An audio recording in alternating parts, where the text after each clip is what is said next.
aking susubukang tahakin ang kalsada dito sa pagitan ng San Jose at ng San Cristobal, kung anong klaseng daan.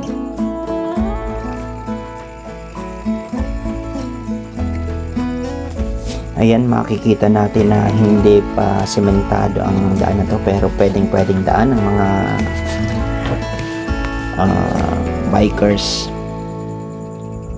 at lalong-lalo na ang sasakyan sa part na to.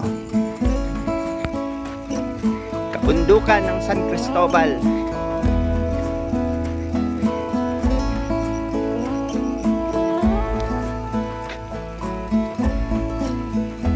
Sundan natin itong kalsadang to patungo doon sa sementadong kalsada.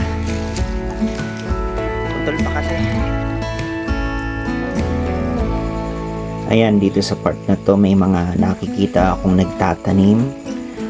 Bali sa bandang unahan, parang motor na lang ang pwedeng dumaan at bike. Lalo na siguro pag maulan, medyo maputik ang part na to.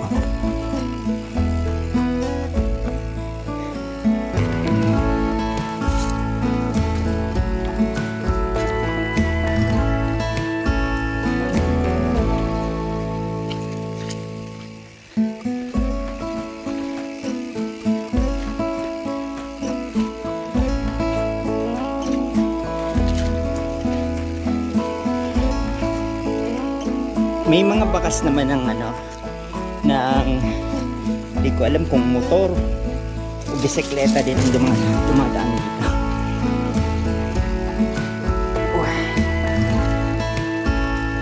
Off-road talaga.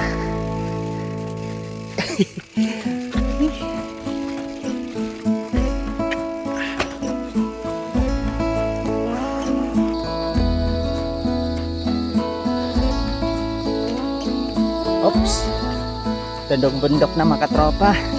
Nakikita ko na yung kalsada. Tagumpay tayo, tagumpay. Oops, may nakikita na akong nakamotor.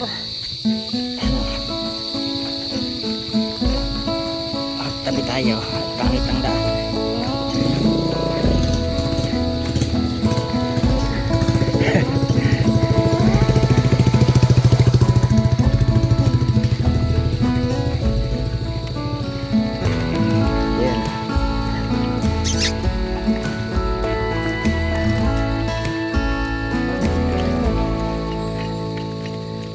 Ayun, ito na, kalsada.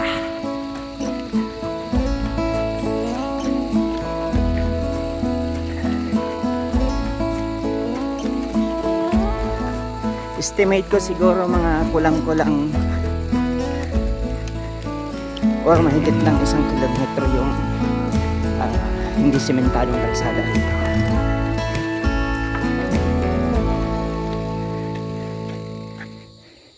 Okay. Padyak ulit.